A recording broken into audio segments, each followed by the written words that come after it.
Hello and welcome to ARIRANG News Break on this Monday, May 30th. I'm Han-daeun in Seoul. We begin in Uganda, where President Park Geun-hye is continuing her state visit to Africa. In addition to meeting with Uganda's leader, President Park also found time to launch a Korea-Uganda business forum.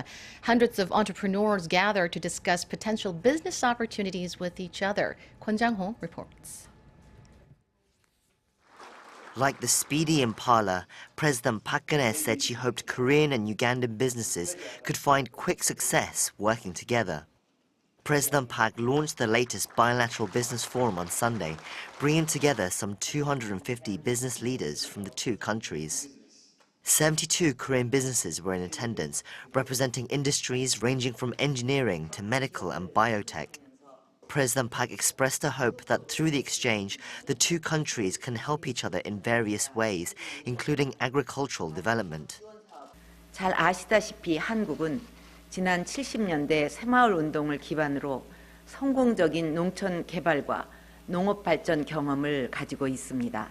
새마을 운동이 우간다에서도 체계적이고 지속적으로 진행된다면 우간다는 아프리카의 곡창으로 도약할 것이라고 확신합니다. The president also said she's looking forward to Korea's involvement in Uganda's infrastructure projects, such as airports, energy and ICT, in addition to expanding Korea's presence in the medical and content industries. This is the latest in a series of business forums that have been arranged for each country during President Park's visits to East Africa and France. All the forums are accompanied by one-on-one business meeting events where local buyers and firms can meet with prospective Korean partners face-to-face. At Friday's one-on-one event in Ethiopia, some 240 meetings were held and 13 deals worth a total of $24 million were signed.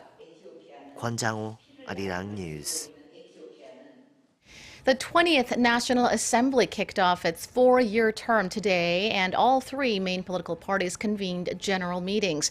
First off, the ruling Saenuri Party has confirmed the appointment of the former chairman of the Government Public Ethics Committee, Kim Hee-ok, as its new interim leader. Kim said he will do his best to lead the party while instituting reforms and ending factional feuds until the party convention in July.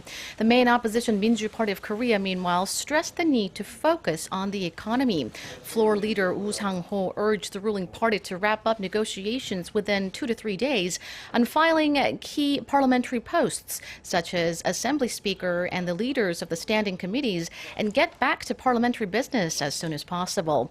The minor opposition People's Party also vowed to make Parliament productive and discussed its role as a swing vote in the new assembly.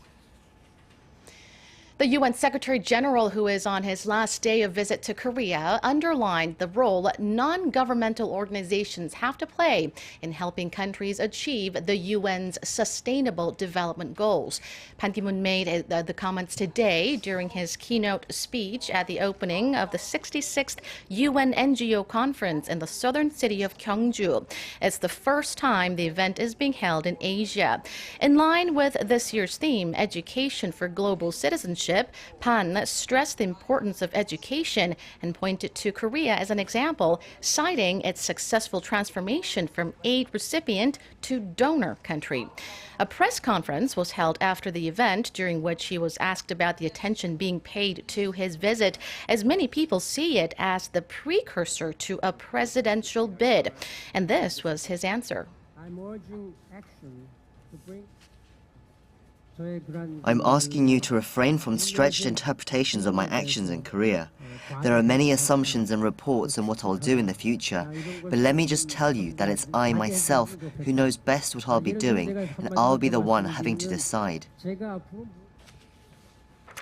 The three North Koreans that recently escaped from a North Korean restaurant in China will reportedly arrive in South Korea sometime this week. Citing sources well acquainted with North Korea, Seoul-based Yonhap news agency reported this morning that the defectors currently in Thailand are waiting for an agreement between Seoul and Bangkok, as the North Koreans do not possess passports.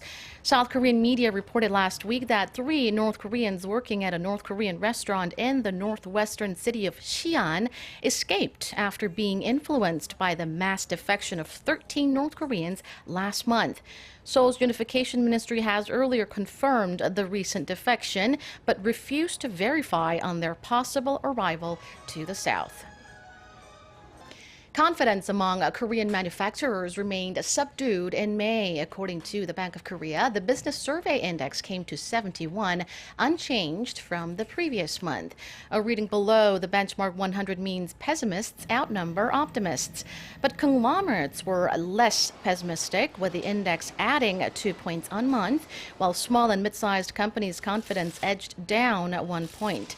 All in all, manufacturers cited weak domestic consumption, uncertainties in the economic situation, as well as slowing exports as some of the lingering difficulties. Korea is seeing another day of hazy skies today due to bad levels of fine dust. The Environment Ministry says air stagnation is causing elevated levels of fine dust to linger over Seoul and the central region in particular. The nation has suffered nearly 10 days of bad fine dust levels this month. Weather-wise, it'll be another hot day. A heat wave warning has been issued for Gyeongsang-do province, and the mercury in cities like Daegu and Gwangju will top 30 degrees Celsius. The nation's weather agency is urging people to take care of their health due to the big temperature difference between morning and afternoon. And that wraps it up. Thank you for watching. Stay tuned for more news updates coming up at noon here on ARIRANG.